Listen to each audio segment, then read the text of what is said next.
आज जो हम पढ़ने वाले हैं ना, आज का चैप्टर है हमारा जो एनसीईआरटी का हम पढ़ रहे हैं अभी। एनसीईआरटी क्लास 8 का ज्योग्राफी का हम पढ़ रहे हैं अभी। एनसीईआरटी क्लास 8 का ज्योग्राफी का आज चैप्टर 4 पढ़ने वाले हैं, कृषि। ठीक है, एग्रीकल्चर से रिलेटेड। तो अभी नेक्स्ट स्लाइड जो अभी ओपन होगा ना, उसमें तुम्हें कृषि से रिलेटेड चैप्टर स्टार्ट होगा। तो अच्छे से पढ़ो, और जैसे ही अभी लाइक कर दो वीडियो को लाइक करके चैनल को सब्सक्राइब मार ही दो, एंड बेल आइकन तो जरूर प्रेस कर लेना, ताकि आगे जो शॉर्ट नोट्स का वीडियो बनाना है, तो शॉर्ट नोट्स कैसे बनाना है वो सारी चीजें वीडियो अपलोड होने वाली है। तो उसके रिमाइंडर के लिए तुम्हें करना क्या है, वो जो साइड में बेल आइकन होगा ना कहीं पे, जैसे कि तुम सब्सक्राइब बटन क्लिक करोगे, वहां पे एक बेल आइकन तुम्हें प्रेस करने के लिए आएगा। बेल आइकन तुम प्रेस कर देना, ताकि इन्फॉर्मेशन तुम्हें बहुत जल्दी मिल जाए। ठीक है, चलो तुम नेक्स्ट स्लाइड पर मिलते हैं, एंड क्लास को जल्दी से स्टार्ट करते हैं, ज्यादा टाइम वेस्ट नहीं करते हैं। ठीक है, तो चलो क्लास को शुरू करते हैं। ठीक है, तो आज जो हम पढ़ने वाले हैं ना, एनसीईआरटी क्लास 8 का जो ज्योग्राफी, उसका चैप्टर 4 पढ़ने वाले, एग्रीकल्चर वाले चैप्टर को। एंड इसमें हम समझेंगे ना कि एग्रीकल्चर का क्या क्या प्रकार है, इसका क्या क्या यूज है, एंड कितने प्रकार से एग्रीकल्चर किए जाते हैं। हर जगह पर अलग अलग खेती की जाती है, वो क्यों की जाती है, उसके क्या क्या कंडीशन है, आदि चीजों की इसके बारे में हम जानना चाहेंगे। एंड इस पूरे चैप्टर से ना तुम्हें एक अच्छी समझ कृषि के बारे में आ जाएगी। इसकी पूरी मतलब कोशिश तो रहेगी मेरी। ठीक है, तब तक के लिए तुम वीडियो को लाइक कर दो एंड चैनल को सब्सक्राइब कर दो यार। चलो ठीक है, एंड चलो अब चैप्टर को स्टार्ट करते हैं, कृषि चैप्टर अब स्टार्ट करते हैं। ठीक है, इसमें सबसे पहले तो स्टोरी दिया, जो हमारे काम का नहीं है। स्टोरी का मेन मोटो हम तुम्हें बता दे रहे हैं। स्टोरी का मेन मोटे है, हर वीडियो में जैसे बोलते आए हैं वैसे, पिछले तुम अगर मेरी वीडियो देखोगे तो समझ में आ जाएगा तुम्हें, लेकिन अगर नहीं देखो तो जस्ट रिमाइंड, याद दिला दे रहे हैं कि देखो क्या होता है ना। यूपीएससी बेसिक चीज करता है, बेसिक चीजें उसे पढ़ानी होती है, क्योंकि स्टोरी पहले स्टोरी क्रिएट करता है। किसी भी चैप्टर को पढ़ाएगा ना, उसके एक सिनेरियो बनाता है, एक स्टोरी क्रिएट करता है, जिससे क्या होता है ना कि जो बच्चा पढ़ रहा है तो उसके माइंड में एक क्वेश्चन क्रिएट हो जाए, या एक छोटी सी या बेसिक समझ तो हो ही जाए, बेसिक अंडरस्टैंडिंग कि हाँ ये चीज है इसमें, ये ऐसे काम करता है। तो थोड़ा सा बेसिक अंडरस्टैंडिंग हो जाता है, वो स्टोरी के बेस पे वो क्रिएट करता है। ठीक है, तो इस चैप्टर में ये स्टोरी बेस्ड जो दिख रहा है ना, ये सेम चीज वही है हमारा। ठीक है, अब हमारा काम क्या है, हमारा काम यहाँ तक हम नहीं पढ़ पा रहे हैं। ठीक है, इसके बाद हम पढ़ने स्टार्ट करेंगे। सबसे पहले यहाँ पे एक इंपॉर्टेंट पॉइंट दिया है। इंपॉर्टेंट पॉइंट क्यों बोल रहे हैं, कि हर एक वीडियो में, हर जो क्लास देख रहे हो तुम हमारे, उस एक हर क्लास में ना, हर क्लास में साइड वाला पॉइंट ऑफ हम इंपॉर्टेंट बोलते हैं। क्यों बोलते हैं, इसके मेन एक ही ऑब्जेक्टिव है कि वहां से डायरेक्टली यूपीएससी क्वेश्चन करता है। ठीक है, डायरेक्टली यूपीएससी क्वेश्चन करे या इनडायरेक्टली क्वेश्चन करता ही करता है। ठीक है, तो यहां से हम स्टार्ट कर रहे हैं। तो शब्द की उत्पत्ति में इसमें बताया कि एग्रीकल्चर शब्द दिया है इसमें। एग्रीकल्चर शब्द आया कैसे? एग्रीकल्चर शब्द लैटिन भाषा का शब्द है। हम इंडिया में जितना शब्दों का यूज करते हैं ना, मैक्सिमम शब्दों में देखोगे तुम लैटिन भाषा का यूज किया गया है। इसमें भी वही चीज है, लैटिन शब्द से बना है एग्रीकल्चर। एग्रीकल्चर दो शब्दों से मिलकर बना है, एक एगर या एग्री, जिसका अर्थ होता है मृदा लैटिन भाषा में, एंड कल्चर। कल्चर मतलब संस्कृति नहीं, कृषि। ठीक है, मृदा की कृषि, यानी मृदा पर जो कृषि होती है उसके एग्रीकल्चर बोलते हैं हम। ठीक है, अब देखो, अब इस चैप्टर को स्टार्ट करने से पहले 3 पॉइंट 4 पॉइंट इसमें दिया है, बस वो समझ लो तुम कि इसमें दिया है कि पौधे जो होते हैं ना, पौधे को परिष्कृत उत्पाद तक के रूपांतरण में 3 प्रकार की आर्थिक क्रिया सम्मिलित होती है। पौधे से लेकर परिष्कृत उत्पाद, यानी पौधा जब छोटा रहता है, जैसे वो धान का बीज तुम डाले, उस टाइम से लेकर वो धान का बीज बड़ा होगा, वो काटने के बाद उसको बेचने के लिए, उसके लिए चावल बनाने की हर एक सारी प्रक्रिया 3 प्रकार की आर्थिक प्रक्रिया से होके गुजरती है। वो 3 आर्थिक प्रक्रिया कौन सी है, वो आगे हम समझ रहे हैं। ठीक है, वो सारी 3 प्रक्रिया है, प्राथमिक क्रिया, द्वितीय क्रिया और तृतीय क्रिया। ये 3 पॉइंट में से डिफरेंशिएट किया गया है, ये देखो। ठीक है, प्राथमिक क्रिया क्या होता है? प्राथमिक क्रिया के अंतर्गत ना सभी क्रियाओं को शामिल किया जाता है जिनका संबंध प्राकृतिक संसाधनों को उत्पादन और निष्कर्षण से।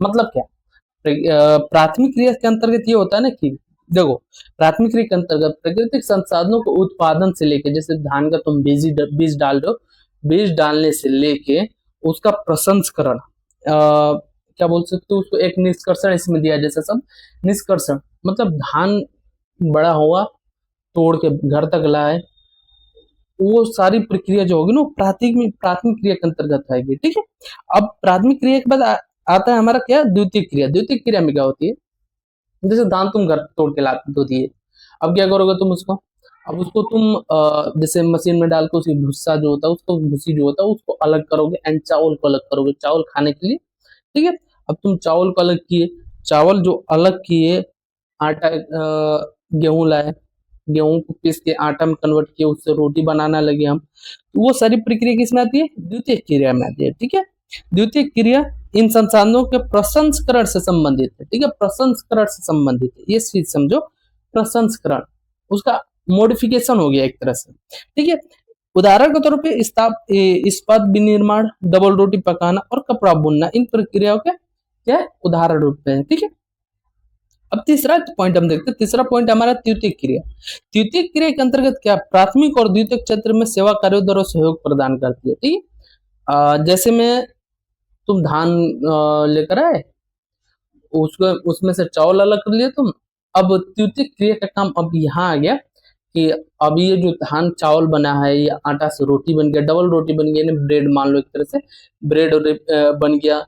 अब इसको एक जगह से दूसरी जगह पे ले जाके मार्केटिंग करने के लिए एंड इसको चेंज करने के लिए, ये सारी चीजें जो सेवा का काम होता है ना, वो सारी चीजें किस में आती है, तृतीय क्षेत्र में आती है, तृतीय क्रिया में आती है। ठीक, उदाहरण के स्वरूप पे क्या क्या है, यातायात, आने जाने के लिए यातायात हो गया, व्यापार उसका, जैसे ब्रेड तुम बना लिया आटा से, ब्रेड बनाने के बाद एक जगह से दूसरी जगह पे उसको ट्रांसफर किए एंड व्यापार किए, उसको बेचे। लेकिन कोई भी व्यापार करने के लिए तुम्हें बैंकिंग की जरूरत पड़ेगी, यानी पैसा उसमें रखने के लिए या लोन लेके तुम व्यापार स्टार्ट करने के लिए। फिर बीमा और विज्ञापन भी। ठीक है, अब कोई व्यापार तुम स्टार्ट करो, उसका बीमा कराओगे तुम, इंश्योरेंस होना ही चाहिए तुम्हारे पास।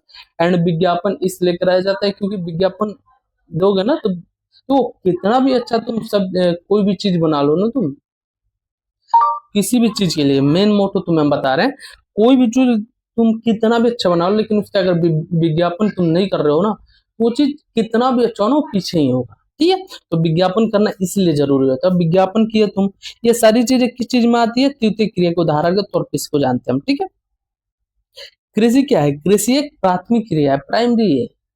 ठीक है, फसलों, फलों, सब्जियों, फूलों को उगाना और पशुधन पालन, इन सब इसमें शामिल है कृषि में। विश्व में 50% लोग कृषि से संबंधित क्रियाओं में संलग्न है। पूरे वर्ल्ड में 50% लोग किस चीज में संलग्न है, एग्रीकल्चर सेक्टर में। ठीक है, भारत की 2/3 जनसंख्या, भारत की सबसे बड़ी जनसंख्या 2/3। ठीक है, भारत की 2/3 जनसंख्या जो है ना, 2/3 जनसंख्या किस चीज में, कृषि में संलग्न है। अभी तक कृषि पर वो निर्भर है, 2/3 जनसंख्या भारत की। अनुकूल स्थलाकृति मृदा जलवायु कृषि क्रियाकलाप के लिए अनिवार्य है। ठीक है, जिस भूमि पर फसलें उगाई जाती है कृषिगत भूमि कहलाती है। ठीक है, जिस भूमि पर फसलें उगाई जाएगी, कृषि की जाएगी, वो भूमि क्या बोलेगी, एंड उस भूमि को हम क्या बोलेंगे, कृषिगत भूमि ही बोलेंगे उसको हम। ठीक है, एंड आगे चलोगे, आप मानचित्र को देख सकते हैं एंड वो आगे थोड़ा सा अलग चीज दिया, वो जानना जरूरी नहीं, क्वेश्चन किया है, क्वेश्चन समझना है। देखो ये जो हरा हरा हरा पार्ट देख रहा है ना, ग्रीन ग्रीन वाला पूरा, ये सारा जगह क्या है, खेती वाले हैं। विश्व में 50% लोग अभी भी कृषि करते हैं एंड भारत का 2/3 पार्ट जो है ना, 2/3 भाग, वो लोग कृषि पर ही अभी भी निर्भर हैं। ठीक है, अब आओ उदाहरण के तौर पे एक यहाँ पे दिया इंपॉर्टेंट पॉइंट, इसको भी ऐड कर लो, क्योंकि एग्रीकल्चर, एग्रीकल्चर क्या होता है, देखो agri plus culture, sericulture, pisciculture, viticulture, horticulture. Agriculture मतलब होता है कृषि, मृदा की जुताई, फसलों को उगाना और पशुपालन का विज्ञान एवं कला है, इसे खेती कहते हैं। ठीक है, सेरीकल्चर, सेरीकल्चर रेशम उत्पादन को बोलते हैं, रेशम के कीटों का वाणिज्यिक पालन, ये कृषक की आय में पूरक हो सकता है। ठीक है, एंड तीसरा है पीसी कल्चर, ये मत्स्य पालन। ठीक है, विशेष रूप से निर्मित तालाबों और पोखरों में मत्स्य पालन। विटिकल्चर द्राक्ष कृषि, अंगूरों की खेती, विटिकल्चर कहलाते हैं।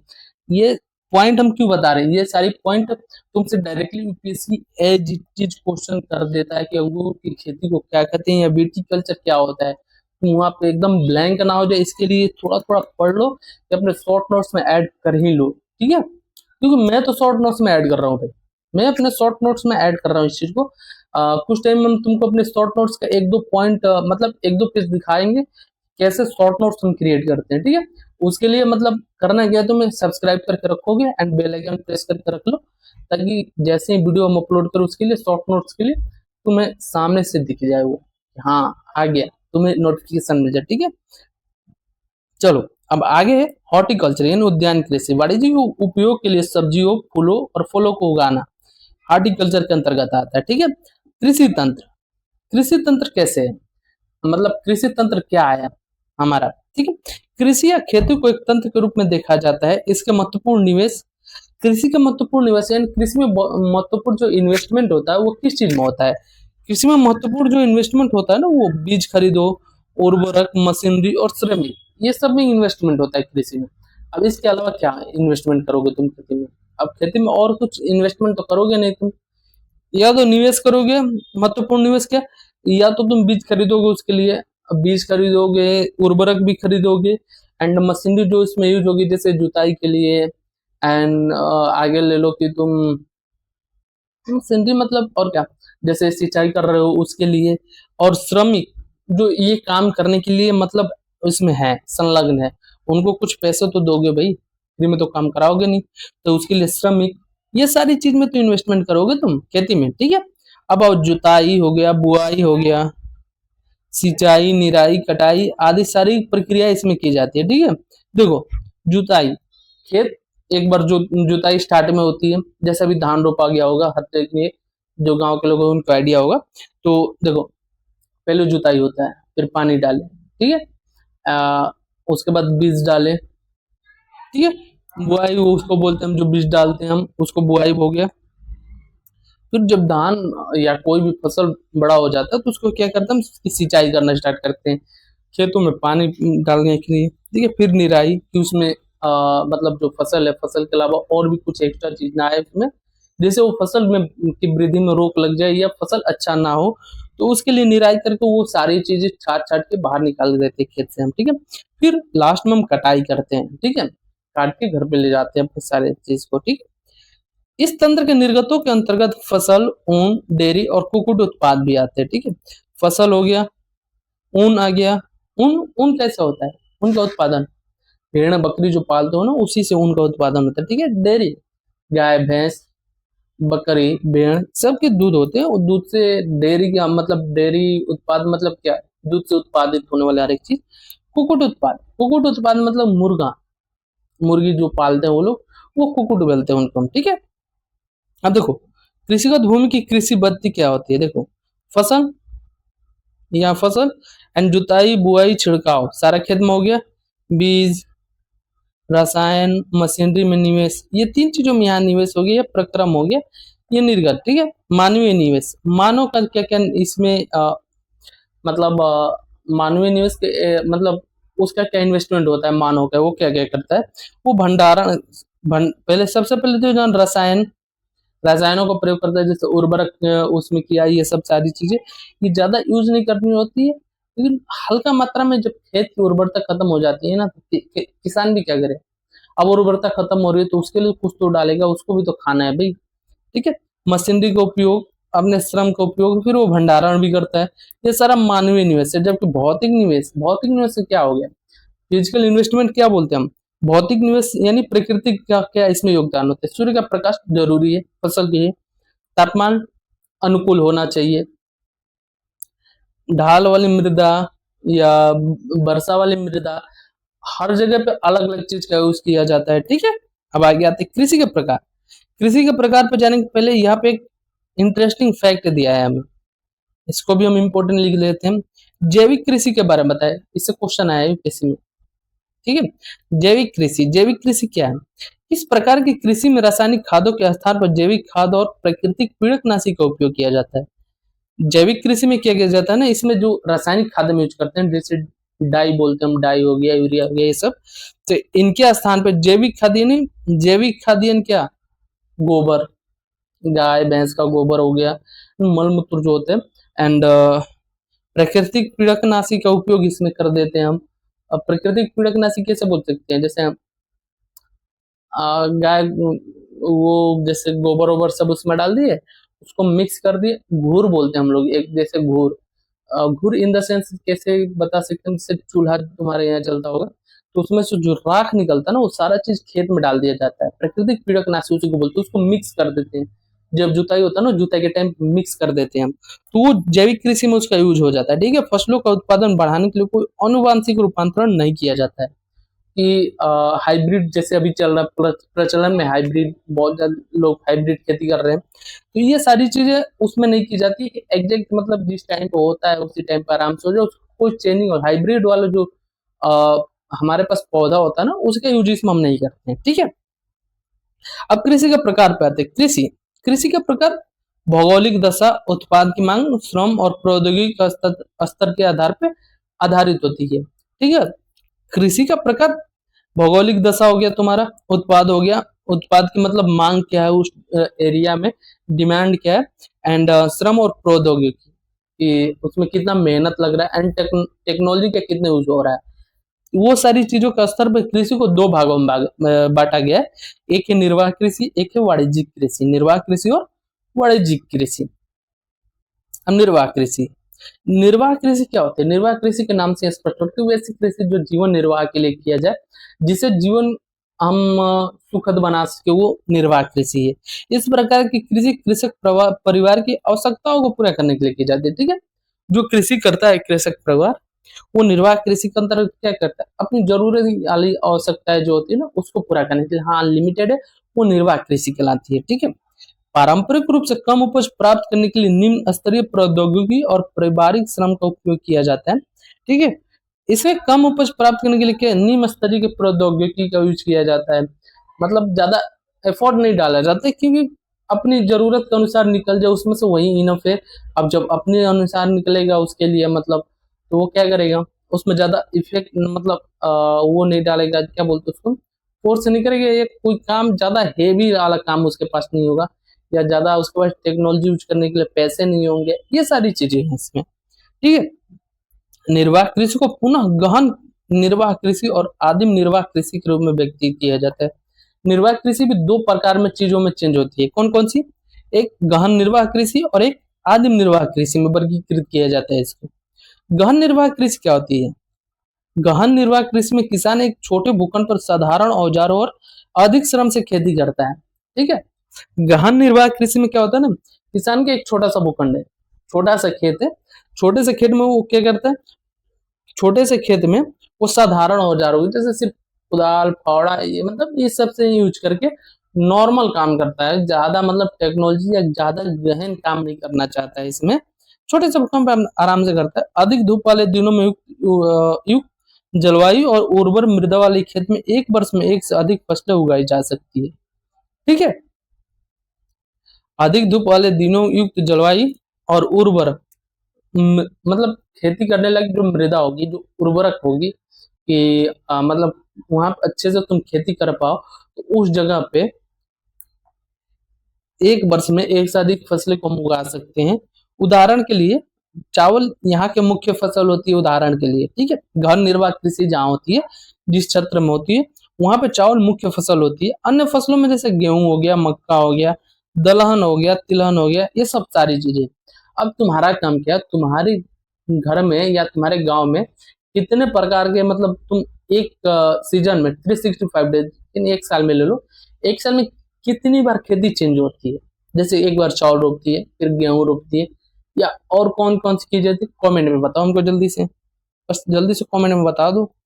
अब आगे देखो, गहन निर्वाह कृषि दक्षिणी दक्षिणी पूर्वी और पूर्वी एशिया के सघन जनसंख्या वाले मानसूनी प्रदेशों में प्रचलित है। ठीक है, गहन निर्वाह कृषि किन किन क्षेत्रों में प्रचलित है? दक्षिणी दक्षिणी पूर्वी और पूर्वी एशिया के सघन जनसंख्या वाले मानसूनी प्रदेशों में प्रचलित है। अब आई बात आदिम निर्वाह कृषि के बारे में। आदिम निर्वाह कृषि में स्थानांतरित कृषि या चलवासी पशुचारण शामिल है। स्थानांतरित कृषि क्या होती है? एक जगह से दूसरे जगह पे जाकर स्थान चेंज कर, झुम कृषि तुम सुने हो, सेम वे सेम प्रोसेस करके। ठीक है, चलवासी पशुचारण, ये सारी चीजें आदिम निर्वाह कृषि में शामिल होती है। स्थानांतरित कृषि क्या होती है और चलवासी पशुचारण क्या होती है, इसके बारे में थोड़े से पॉइंट इसमें दिया है, वो थोड़ा सा हम जान लेते हैं। वो जानने से पहले हम एक पॉइंट यहाँ पे भी दिया है हमारे पास, साइड पॉइंटर, जो कि सबसे बेस्ट पॉइंट हमें लगता है। ठीक है, एक सेकेंड।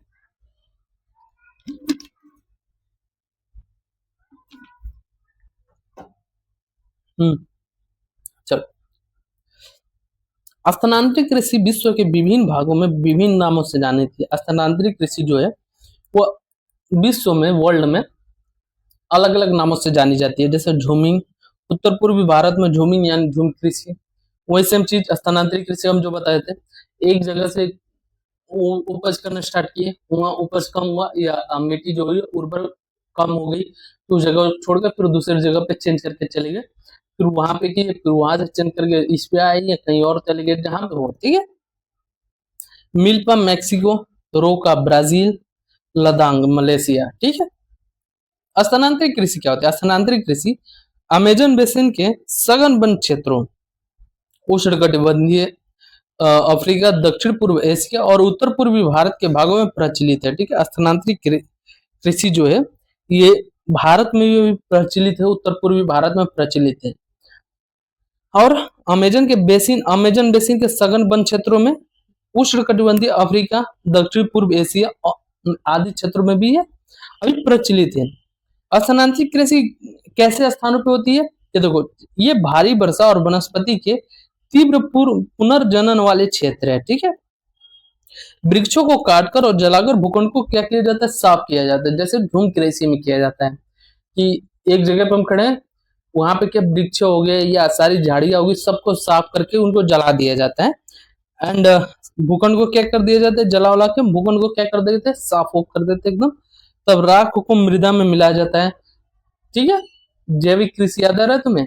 उसमें भी क्या करते हैं, गाय गोबर का जो, गाय का गोबर होता है, भैंस का गोबर होता है एंड राख जो होती है, ये सारी चीजें खेतों में डालकर उससे हम जो प्रोड्यूस करते हैं वही चीज, ये क्या करते हैं, पेड़ों को काट दिए, वन को काट दिए, उस एरिया में क्या किए, उनको जला दिए। जलाने के बाद उनके जो राख होते हैं ना, भूखंड को साफ तो हो जाएगा वो, अब राख जो होगा ना, वो मृदा में क्या करते हैं, वो मिला देते हैं।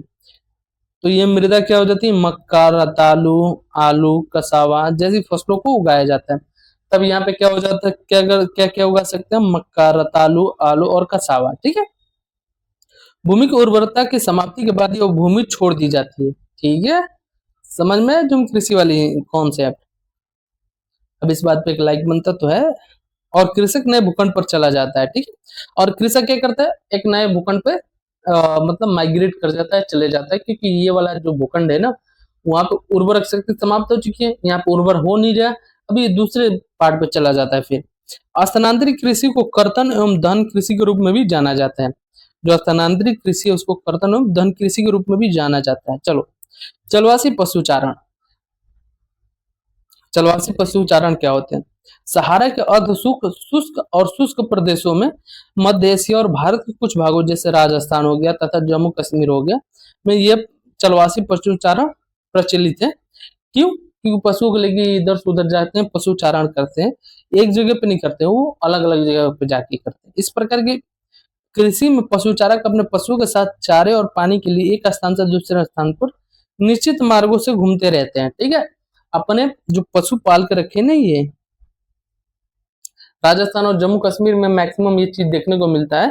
तो ये चलवासी पशुचारण में होता क्या है ना, कि जो लोग अपने पशु पाल के रखे हैं इस एरिया में, तो वो पानी और इनके खाने के लिए, इनके मतलब इनके चारे के लिए और पानी होने के लिए एक जगह से दूसरी जगह पे मतलब एक निश्चित एरिया होती है, उधर आते जाते रहते हैं।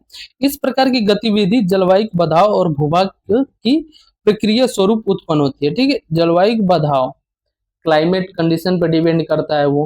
मतलब गर्मी के दिन हो गया तो वो इधर उधर जाएंगे, क्यों? पानी नहीं मिलता उन्हें। और पशु को चारण तो जरूरी, भाई चारा तो जरूरी है ही, नहीं तो पशु कैसे रहेंगे वो। ठीक है, भूभाग की प्रक्रिया स्वरूप उत्पन्न होती है। पशु चारक मुख्यतः भेड़, ऊंट, मवेशी, याक और बकरियां पालते हैं, पशु चारक जो है। क्योंकि ये सारी चीजें क्या होती है ना, राजस्थान और जम्मू कश्मीर के क्षेत्रों में होती है, तो राजस्थान और जम्मू मैक्सिमम होती है। तो राजस्थान और जम्मू कश्मीर के क्षेत्रों में भेड़ मिल जाएगी तुम्हें, ऊंट मिल जाएंगे, मवेशी हो गए, याक मिल जाएगा जो जम्मू कश्मीर के साइड में मिलता है मैक्सिमम, और बकरियां होगी। यही सारी चीजें पालेंगे क्योंकि वो ऐसे कंडीशन पे सरवाइव कर सकते हैं। ठीक है, ये पशु चारकों को उनके परिवारों के लिए क्या क्या देते हैं, दूध देते हैं, मांस भी देते हैं, ऊन देते हैं, बकरियां, याक हो गई, ऊंट हो गया, भेड़ हो गया, मवेशी, सारी चीज, खाल भी हो गए, ये न या अन्य उत्पाद उपलब्ध कराते हैं। ठीक है, चलवासी पशुचारण में जो पशु शामिल होते हैं, इन्हें दूध, मांस, ऊन, खाल और अन्य उत्पाद भी उपलब्ध कराते रहते हैं। ठीक है, अब नेक्स्ट पॉइंट है हमारा वाणिज्यिक कृषि। वाणिज्यिक कृषि से क्या समझते हो तुम? Commercial agriculture. ठीक है, इतने से समझ में आ गया वाणिज्यिक कृषि मतलब ऐसी कृषि की जाए जिससे वाणिज्य यानी व्यापार व्यापार किया जा सके, उस कृषि से एंड पैसे अर्न किए जा सके, ये वाणिज्यिक कृषि के अंतर्गत आएगा। ठीक है, उदाहरण के रूप में तुम यहाँ गन्ना देख सकते हो, गन्ना की खेती। वाणिज्यिक कृषि में फसल उत्पादन और पशुपालन बाजार में बिक्री हेतु किया जाता है। ठीक है, ठीक है, वाणिज्यिक कृषि में, वाणिज्यिक कृषि में कृषि के अंदर पशुचारण भी आता है, ये याद रखना।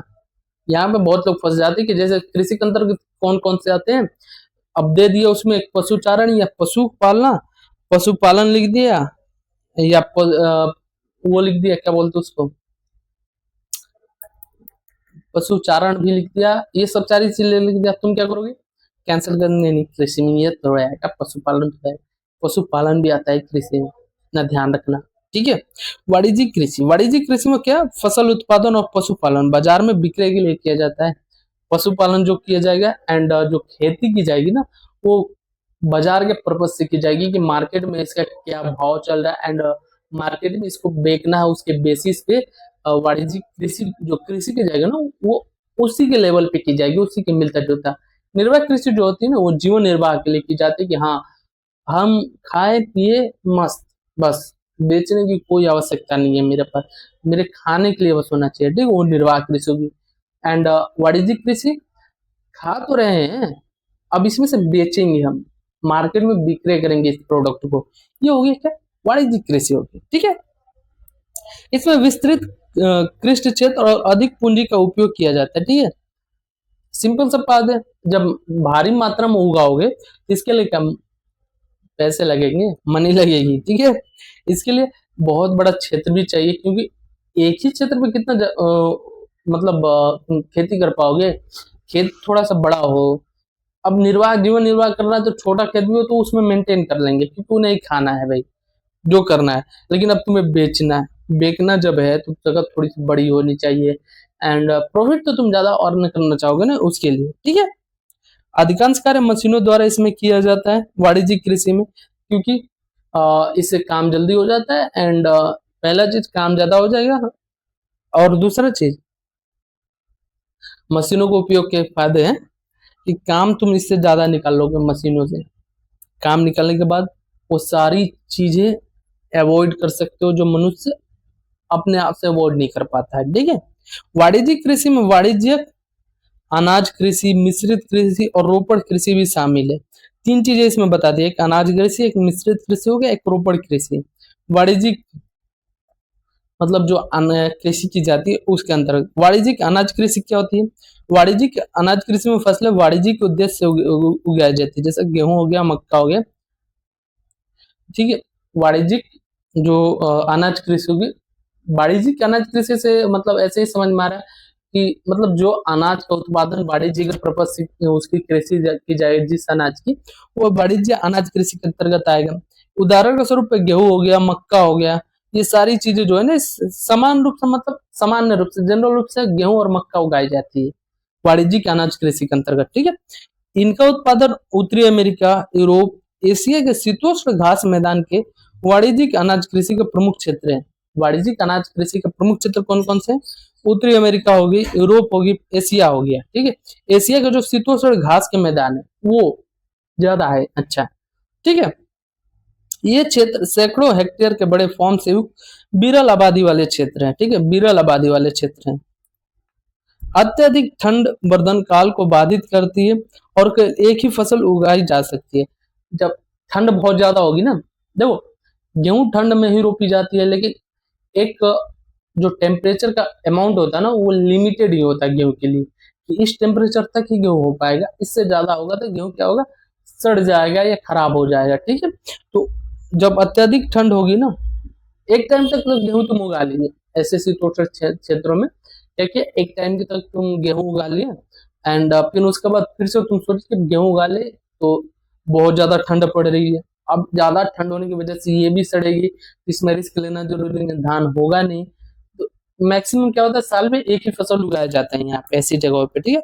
मिश्रित कृषि, मिश्रित कृषि में भूमि का उपयोग भोजन और चारे की फसल उगाने और पशुधन पालन के लिए किया जाता है। मिश्रित कृषि, मिश्रित कृषि में क्या हो गया, मिश्रित कृषि वाले भूमि का उपयोग किस किस चीज में, भोजन और चारे की फसल उगाने, भोजन के लिए और चारे की फसल उगाने के लिए और पशुधन का पालन करने के लिए मिश्रित खेती का मतलब मिश्रित कृषि का उपयोग किया जाता है। खेती नहीं, कृषि, खेती और कृषि में बहुत डिफरेंस है, ठीक है। यह मिश्रित कृषि जो है, मिश्रित कृषि यूरोप हो गया, पूर्वी संयुक्त राज्य अमेरिका, अर्जेंटीना, दक्षिण पूर्वी ऑस्ट्रेलिया, न्यूजीलैंड और दक्षिण अफ्रीका में क्या प्रचलित है, मिश्रित कृषि। तो मिश्रित कृषि का मतलब क्या होता है, मिश्रित कृषि जैसी भूमि का उपयोग किस चीज के लिए किया जाता है, भोजन और चारे की फसल और पशुधन के पालन करने के लिए जो कृषि की पद्धति यूज की जाती है, उस पद्धति को क्या बोलते हैं, मिश्रित कृषि बोलते हैं, ठीक है। क्या बोलते हैं, मिश्रित कृषि, याद रखना, ठीक है। अब नेक्स्ट बात है, नेक्स्ट है हमारा रोपड़ कृषि। रोपड़ कृषि, रोपड़ कृषि वाणिज्यिक कृषि का एक प्रकार है जहां चाय, कहवा, काजू, रबड़, केला अथवा कपास की एकल फसल उगाई जाती है, ठीक है। रोपड़ कृषि वाणिज्यिक कृषि का क्या है, एक प्रकार है रोपड़ कृषि में, ठीक है। रोपड़ कृषि के माध्यम से यहाँ पे चाय हो गया, कहवा यानी कॉफी, काजू, रबड़, केला, कपास की एकल फसल यहाँ पे उगाई जाती है। इसमें बृहद पैमाने पर श्रम और पूंजी की आवश्यकता होती है। रोपड़ कृषि में बहुत ज्यादा पैमाने पर क्या, श्रम, मेहनत, बहुत ज्यादा मेहनत इसमें यूज होता था।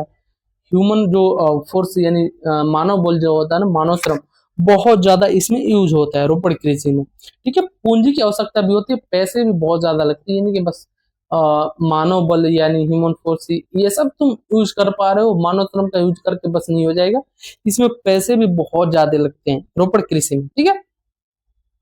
उत्पाद का प्रसंस्करण खेतों पर ही या निकट के कारखानों में किया जाता है, ठीक है। उत्पाद का जो प्रसंस्करण यानी जैसे काट लिए, काटने के बाद धान अलग कर लिए, अब इसका प्रसंस्करण क्या किया जाता है ना, बस उसको मान लो एक तरह से भंडारण, वो या तो खेत में किया जाता है या पास का जो कारखाना होता है ना, जो फैक्ट्री होता है उसमें किया जाता है इसका, ठीक है। इस प्रकार इस कृषि में परिवहन जाल विकास की अनिवार्यता होती है, परिवहन जाल के विकास की अनिवार्यता होती है, क्योंकि खेतों में हम रख नहीं सकते, कारखानों में ले जाने के लिए क्या परिवहन चाहिए, परिवहन के लिए परिवहन जाल बिछाना बहुत ज्यादा मैंडेटरी, इसके लिए उपयोगी यानी अनिवार्य होता है, ठीक है। रोपड़ कृषि का मुख्य क्षेत्र विश्व के, रोपड़ कृषि को जो मेन क्षेत्र है ना वर्ल्ड के उष्ण कटिबंधीय प्रदेशों में पाया जाता है, ठीक है। मलेशिया में क्या, मलेशिया में रबड़, ब्राजील में कहवा, भारत और श्रीलंका में चाय, इसके कुछ उदाहरण है, ठीक है। उदाहरण के तौर पर मलेशिया में जो रबड़ बनता है, ब्राजील में जो कहवा का उत्पादन किया जाता है और भारत और श्रीलंका में जो चाय का उत्पादन किया जाता है, इसका कुछ महत्वपूर्ण उदाहरण के तौर पर रोपड़ कृषि का हम ले सकते हैं, ठीक है। अब मुख्य फसलों के बारे में थोड़ा सा जानेंगे, चावल, गेहूं कैसे उगाया जाता है, एंड उसके लिए टेम्परेचर हो गया या उसके लिए क्या क्या कंडीशन हो चाहिए कि ऐसे कंडीशन में ये चीजें मतलब इनकी खेती की जा सके, ठीक है। बढ़ती हुई जनसंख्या की आवश्यकताओं को पूरा करने के लिए विविध प्रकार की फसलें उगाई जाती है, ठीक है। फसलें जो होती है कृषि आधारित उद्योगों के लिए भी कच्चे माल की आपूर्ति करती है, ठीक है। फसलें जो होती है वो कृषि आधारित उद्योगों के लिए, कृषि आधारित जो उद्योग है, फसलें कृषि आधारित जो उद्योग है ना, उनके लिए कच्चे माल का भी कार्य करती है।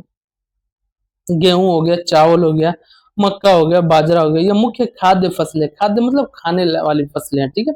जूट हो गया, कपास हो गया, रेशेदार फसलें हैं, चाय और कहवा मुख्य पेय फसलें हैं, ठीक है।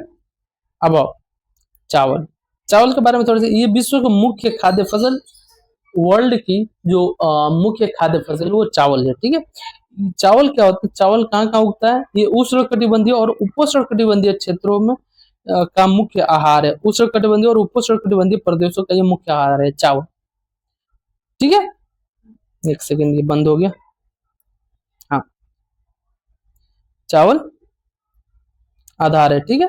अब चावल के लिए उच्च तापमान, चावल के देखो कंडीशन क्या है, चावल खेती के लिए कंडीशन क्या है यहाँ पे बताया गया है, चावल के लिए उच्च तापमान हाई टेम्परेचर, अधिक आर्द्रता, हाई आर्द्रता उच्च होनी चाहिए एवं वर्षा की आवश्यकता होती है चावल के लिए। ये फसल चिकायुक्त जलोढ़ मृदा, चिका युक्त जलोढ़ मृदा जिसमें जल रोकने की क्षमताओं में सर्वोत्तम ढंग से बढ़ती है। ठीक है, जिस मृदा में जल रोकने की क्षमता अत्यधिक होती है, ऐसे जगहों पे ये सर्वोत्तम रूप से चावल का उत्पादन हो पाता है। ठीक है, अब वो कौन सी मृदा है? वो मृदा है चिकायुक्त जलोढ़ मृदा। ठीक है, चीन चावल उत्पादन में अग्रणी है। चीन जो है ना, चावल उत्पादन में अग्रणी मैक्सिमम उगाता है अभी तक विश्व में। इसके बाद क्रमशः भारत 2 नंबर पे चावल उत्पादन में, जापान, श्रीलंका और मिस्र है। ठीक है, चीन जो है ना चावल उत्पादन में अग्रणी है। उसके बाद कौन सा है? भारत है, उसके बाद जापान है, उसके बाद श्रीलंका और उसके बाद मिस्र है।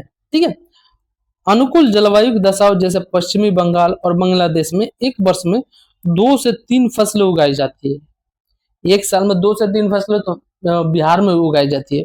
बंगाल का एक पार्ट पड़ता था पहले, वो सारी चीजें हम हिस्ट्री में समझेंगे अच्छे से। ठीक है, ये सारी अनुकूल दशाएं किस में कहाँ कहाँ मिलती है? पश्चिम बंगाल हो गया, बांग्लादेश में होती है। तो ऐसे अनुकूल दशाएं मिलने के कारण क्या होता है ना, वर्ष में 2 से 3 बार ये फसलें उगाई जा सकती है। ठीक है, अब गेहूं के वर्धन काल में मध्यम तापमान एवं वर्षा और सशक्त कर्तन यानी फसल की कटाई के समय तेज धूप की आवश्यकता होती है। गेहूं क्या होता है ना, गेहूं के जब रोप देते हैं, गेहूं को रोपने के बाद उसको बढ़ने के लिए ना मध्यम तापमान, मीडियम टेम्परेचर चाहिए, ना ज्यादा हार्ड चाहिए ना कम चाहिए, मीडियम टेम्परेचर चाहिए। और वर्षा भी चाहिए, थोड़ा थोड़ा वर्षा तो चाहिए इसको। ठीक है, लेकिन काटने के टाइम, फसल की कटाई के टाइम में तेज धूप की आवश्यकता होती है। धूप तेज होना चाहिए जब फसल कटाई हो। इसका विकास सुअपवाहित दोमट मृदा के सर्वोत्तम ढंग से होता है। इसका जो विकास होता है ना, गेहूं का जो विकास होता है वो सुअपवाहित दोमट मृदा में सर्वोत्तम ढंग से होता है। ठीक है, गेहूं जो होता है ना, गेहूं संयुक्त राज्य अमेरिका, कनाडा, अर्जेंटीना, रूस, यूक्रेन, ऑस्ट्रेलिया और भारत में विस्तृत रूप से उगाया जाता है। ठीक है, भारत में शीत ऋतु में उगाया जाता है। गेहूं जो है ना, भारत में शीत ऋतु में उगाया जाता है। ठीक है, बाकी भारत के अलावा कौन कौन से देश में उगाया जाता है? संयुक्त राज्य अमेरिका हो गया, कनाडा हो गया, अर्जेंटीना, रूस, यूक्रेन और ऑस्ट्रेलिया। ठीक है, अब आगे आते हैं ये मिलेट मिलेट मोटे अनाज के रूप में भी जाना जाता है। मिलेट मोटा अनाज ही होता है। ठीक है, और कम उपजाऊ एवं बलुई मृदा में उगाई जा सकती है। मिलेट को कम उपजाऊ और बलुई मृदा भी होगी ना, तो ऐसी जगहों पे भी मिलेट को उपजाया जा सकता है या उगाया जा सकता है। ये ऐसी फसल है जिसे कम वर्षा और उच्च से मध्यम तापमान तथा पर्याप्त सूर्य प्रकाश की आवश्यकता होती है। मिलेट एक ऐसी फसल है ना जिसे कम वर्षा मिले, कोई इशू नहीं है, कम बारिश हो ना तो वही चाहिए इसको, कम वर्षा ही चाहिए इसको, और उच्च से मध्यम तापमान चाहिए, मीडियम से हाई नहीं, हाई से मीडियम इसको तापमान चाहिए, तथा पर्याप्त सूर्य प्रकाश की आवश्यकता होती है इसको, मतलब सूर्य का प्रकाश मिलता रहे और जो तापमान है, टेम्परेचर है, वो हाई से लो, मतलब मीडियम तक मिले, लो नहीं मिले, हाई से मीडियम तक बीच में मिले, कोई इशू नहीं है। कम वर्षा हो, मिलेट की खेती आराम से हो जाएगा। मिलेट की खेती करने के लिए, मिलेट की खेती ऐसी जगहों पे कर सकते हो जो जगह कम उपजाऊ हो और वहां की मिट्टी बलुई भी हो, कोई इशू नहीं है। ठीक है, मिलेट ज्वार हो गया, बाजरा हो गया, रागी हो गया। ज्वार, बाजरा, रागी जो है भारत में उगाए जाते हैं। नाइजीरिया, चीन और नाइजर इनके अन्य उत्पादक देश हैं। ठीक है, अब आते हैं मक्का पे। मक्का पे आने के पहले यहाँ पे इंपॉर्टेंट फैक्ट मिलेगा, मक्का को कॉर्न के नाम से भी जाना जाता है। कॉर्न। ठीक है, विश्व में इसकी विभिन्न रंग बिरंगी प्रजातियां भी पाई जाती है। मक्का को कॉर्न के रूप में जानते हैं, ये सबको पता होगा कि मक्का को कॉर्न के रूप में ही जानते हैं हम। ठीक है, चलो अब नेक्स्ट पॉइंट पे आते हैं। एक सेकेंड, हाँ शेयर है। चलो नेक्स्ट पॉइंट में मक्का के बारे में थोड़ा सा जानते हैं। मक्के की खेती और कपास की खेती दो यहाँ पे, पटसन हो गया, कॉफी हो गया, ठीक है, चाय, ये सारी चीजें अभी इतना ही जानेंगे इसमें। ठीक है, मक्के के लिए मध्यम तापमान चाहिए। मक्के के उत्पादन के लिए मध्यम तापमान, वर्षा और अधिक धूप की आवश्यकता होती है। ठीक है, मक्के का उत्पादन मतलब करने के लिए मीडियम टेम्परेचर होना चाहिए, ना ज्यादा होना चाहिए ना कम होना चाहिए, मीडियम में होना चाहिए। ठीक है, वर्षा उसको चाहिए ही चाहिए, वर्षा उसको मिलनी चाहिए और धूप अधिक मिलनी चाहिए। ठीक है, इसे सुअपवाहित उपजाऊ मृदा की आवश्यकता होती है। सुअपवाहित उपजाऊ मृदा की आवश्यकता किसे होती है? मक्का को होती है। ठीक है, मक्का कहाँ कहाँ होता है? मक्का उत्तरी अमेरिका हो गई, ब्राजील हो गया, चीन हो गया, रूस हो गया, कनाडा हो गया, भारत हो गया, मैक्सिको हो गया, ऐसे ऐसे देशों में उगाया जाता है मक्का। उत्तरी अमेरिका हो गया, ब्राजील, चीन, भारत हो गया, रूस हो गया, कनाडा हो गया, मैक्सिको हो गया, ऐसे जगहों पर मक्का उगाया जाता है। ठीक है, हम नेक्स्ट देखते हैं कपास। कपास की वृद्धि के लिए उच्च तापमान, हाई टेम्परेचर चाहिए, हल्की वर्षा चाहिए। इसके उत्पादन के लिए कपास का 200 से 210 पाला रहित दिन, पाला रहित दिन मतलब पाला ना गिरे ऐसे दिन होने चाहिए कपास के उत्पादन के लिए। 200 से 210 पाला रहित दिन इसको चाहिए। और तेज चमकीली धूप की आवश्यकता होती है कपास के उत्पादन के लिए। ठीक है, यह काली और जलोढ़ मृदा में सर्वोत्तम उगती है। कपास काली और जलोढ़ मृदा में सर्वोत्तम, काली मिट्टी जो होती है वहां पे, और जो जलोढ़ मृदा हो जाए, काली मृदा जलोढ़ मृदा दोनों अगर मिक्स हो जाता आहो मजा आ गया मतलब। ठीक है, ऐसी जगहों पे कपास बहुत अच्छे से उगता है। ठीक है, चीन, संयुक्त राज्य अमेरिका हो गया, भारत, पाकिस्तान, ब्राजील, मिस्र, ये सब कपास के क्या है? अग्रणी उत्पादक देश है। ठीक है, ये सूती वस्त्र के लिए भी एक महत्वपूर्ण कच्चा माल के रूप में कार्य करता है जो कपास है हमारा। ठीक है, अब यहाँ पे पॉइंट दे दिया, इंपॉर्टेंट पॉइंट, तो इसको हम नहीं बोलेंगे, लेकिन इतना समझो, कॉफी के पौधे की खोज किसने की थी? कॉफी की खोज 850 ईस्वी में काल्दी नामक एक अरबवासी जो बकरी चराने वाला था, उसने किया था। ठीक है, देखो पटसन, पटसन के बारे में जाता है। पटसन को सुनहरा रेशा भी कहा जाता है। पटसन को सुनहरा रेशा भी कहा जाता है। ये जलोढ़ मृदा में अच्छे ढंग से विकसित होती है। जो जलोढ़ मृदा होती है ना, उसमें पटसन बहुत अच्छे से, एक सेकेंड, क्या प्रेस हो गया? हाँ ठीक, जलोढ़ मृदा में पटसन अच्छे ढंग से विकसित होता है, और इसे पटसन को उच्च तापमान, भारी वर्षा और आर्द्र जलवायु की आवश्यकता होती है। पटसन के लिए हाई टेम्परेचर एंड जो बारिश होगी, वर्षा होगी, वो बहुत तेज होनी चाहिए, भारी वर्षा होनी चाहिए, और आर्द्र जलवायु की आवश्यकता होती है पटसन के लिए। ठीक है, यह फसल, पटसन जो फसल है वो उष्णकटिबंधीय क्षेत्रों में ही उगाई जाती है। भारत और बांग्लादेश पटसन के अग्रणी उत्पादक देश है। भारत और बांग्लादेश पटसन के उत्पादन में अग्रणी रूप से है। ठीक है, कॉफी, कॉफी के लिए गर्म और आर्द्र जलवायु और सुअपवाहित दोमट मृदा की आवश्यकता होती है।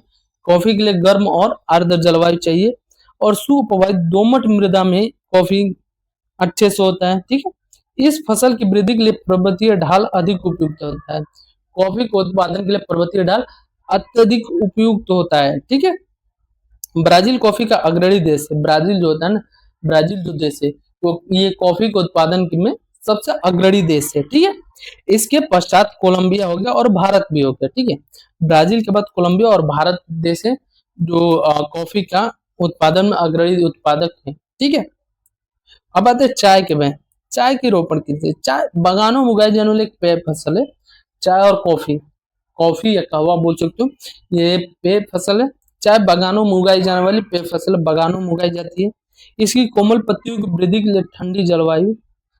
चाय की, चाय कैसे होती है? चाय जैसे एक बागान के रूप में इसको मतलब रोपा जाता है, इसकी रोपण की जाती है, और इसमें जो इसकी पत्तियां निकलती है ना, वो चाय पत्ती उसी को बोलते हैं।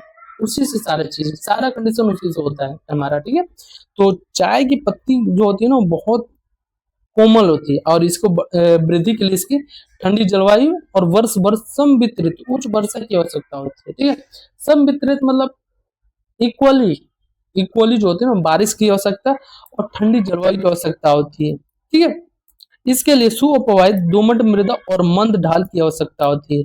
इसके लिए भी, चाय के लिए भी दोमट मृदा और मंद ढाल की आवश्यकता होती है। पर्वतीय ढाल हो गया। ठीक है, पत्तियों को चुनने के लिए अधिक संख्या में श्रमिकों की आवश्यकता भी होती है। अब एक पेड़ में 100 पत्तियां लग गई, अब लगा वहां पर 200 300, एक एक पत्ती लगाने एक आदमी गया, एक एक पत्ती निकाला तो बहुत टाइम लगेगा। उसके लिए श्रमिकों की आवश्यकता होगी, जल्दी जल्दी पत्तियों को हम चुन सके, एंड उसको पत्तियों को चुन के अलग कर सके, उसको हम बाजार तक ले जाए, जल्दी जल्दी कर सके हम काम। ठीक है, अब कृषि के विकास में थोड़ा सा जान लें। देखो कृषि का विकास, अब जनसंख्या तो भारत में बहुत बढ़ रही है, सबको पता है, 1.45, समझ रहे हो, 1 पॉइंट नहीं समझो, 145 समझ लोगे। 145 करोड़ हो चुकी है अभी जनसंख्या। अब 145 करोड़ जनसंख्या हो गई तो इनका तो डिमांड भी बढ़ेगा, जैसे जैसे जनसंख्या बढ़ेगी इनका डिमांड बढ़ेगा कि खाने को लिए तो चाहिए, इनके लिए रहने के लिए जगह, ये सारी चीज तो चाहिए ही नहीं। तो इसके लिए क्या, कृषि का उत्पादन हमें बढ़ाना पड़ेगा ताकि हम डिमांडिंग का पूरा कर सके खाने का, ठीक है। जैसे बोए गए क्षेत्र के विस्तार करके कैसे हम इसके मतलब कई तरीकों से कृषि का विकास कर पाएंगे, जैसे कैसे, एक बोए गए क्षेत्र का विस्तार करके बोई जाने वाली फसलों की संख्या बढ़ा के, जो बोई जा रही है फसलें उनकी संख्या बढ़ा के हम अ, मतलब उनकी जरूरतों को पूरा कर सकते हैं। एंड सिंचाई सुविधाओं को सुधार करके, जिस जिस सुविधा से हम सिंचाई अभी कर पा रहे हैं उन सारी सुविधाओं को चेंजिंग करके उसको थोड़ा सा मॉडर्नाइजेशन, आधुनिकीकरण में उसको अटैच करके जैसे यूज कर पाए हैं, वो सारी चीजें यूज करके, उर्वरक हो गया या उच्च उपज देने वाले बीजों का प्रयोग करके, ऐसी सारी चीजों की उपयोग करके हम कृषि को विकास कर सकते हैं, ठीक है। कृषि का मशीनीकरण भी कृषि के विकास का एक अन्य पहलू है। कृषि का मशीनीकरण, ये भी क्वेश्चन यूपीएससी में मेंस में भी पूछा है एंड प्री में भी क्वेश्चन किया है इसका एक बार, हाँ शायद। कृषि के विकास का चरम लक्ष्य खाद्य सुरक्षा को बढ़ाना है, ठीक है। कृषि का जो डेवलप हम कर रहे हैं, कृषि को, एग्रीकल्चर का विकास कर रहे हैं, उसके लिए क्या, क्यों कर रहे हैं, इसका मेन मोटिव ये है ना कि खाद्य सुरक्षा को हम बढ़ा सके। फूड चेन जो है ना, खाद्य सुरक्षा जो है ना, फूड सिक्योरिटी, जो हर किसी के मतलब हर किसी को खाने को मिल जाए देश में, तो इसके लिए कृषि का विकास आवश्यकता है, क्योंकि 145 करोड़ जनसंख्या, समझ रहे, 145 करोड़ जनसंख्या के खाने के लिए कुछ तो चाहिए। उसके लिए कृषि का क्या करेंगे हम, क्योंकि कृषि का विकास क्यों कर रहे हैं हम, क्योंकि 2/3 जो पार्ट है ना, 2/3 पार्ट अभी भी कृषि पर ही निर्भर है, समझ रहे हो। 2/3 पार्ट जब कृषि पर निर्भर, तो ऐसे जगहों पे 2/3 पार्ट पे थोड़ा सा इफेक्ट तो करना पड़ेगा। जब 3 में से 2 लोग खेती ही कर रहे हैं, तो 2 लोगों से ही तो हमें ट्रस्ट होगा कि हम कैसे कर आगे बढ़े, ठीक है। देखो, कृषि का विकास विश्व को सभी विभिन्न गतियों से है। अधिक जनसंख्या विकासशील देश गहन कृषि करते हैं, ठीक है। अधिक जनसंख्या वाले विकासशील जो देश होते हैं वो गहन कृषि करते हैं, जहाँ छोटी जोतों पर सामान्यतः जीविकोपार्जन के लिए फसलें उगाई जाती है, ठीक है। वहीं गहन कृषि करेंगे फिर बड़ी जोतों यानी वाणिज्यिक कृषि के लिए अधिक उपयुक्त होते हैं, जैसे संयुक्त राज्य हो गया, अमेरिका हो गया, कनाडा हो गया, ऑस्ट्रेलिया हो गया। अब दो यहाँ पे तुम्हें केस स्टडी दिया है, तुम पढ़ लेना, हम नहीं पढ़ रहे इसमें। भारत के एक फॉर्म के बारे में दिया है, अब ये कैसे कैसे कार्य करता है, एंड संयुक्त राज्य अमेरिका ने यूएसए का एक दिया है फॉर्म के बारे में। अब ये सारी चीजें तुम पढ़ना, ये चीज हम नहीं पढ़ पाएंगे, ठीक है। ये इंपॉर्टेंट नहीं है, तुम समझने के लिए बस पढ़ लो, ठीक है। चलो, अब ये चैप्टर खत्म हो गया, सारे क्वेश्चन का क्या करना है, ये सारे क्वेश्चन तुम्हें कंप्लीट करना है, कैसे भी करके कंप्लीट करोगे तुम तो करोगे, इतना ख्याल रखना। ये सारे चैप्टर खत्म हो गया एंड जब कल का क्लास जो होगा ना, चैप्टर 5 उद्योग इंडस्ट्री के बारे में होगा। तो अब यहाँ तक आ गए हो तो लाइक कर दो वीडियो को एंड चैनल को सब्सक्राइब करके बेल आइकन प्रेस कर दो, ताकि आगे जो आने वाली वीडियो है उसकी सूचना बहुत जल्दी तुम्हें इन्फॉर्मेशन उसका मिल पाए, ठीक है। तो अब यहाँ तक हम इस क्लास को हम अब खत्म कर रहे हैं, मिलेंगे फिर से नेक्स्ट क्लास में, तब तक के लिए ख्याल रखो अपना, ठीक है।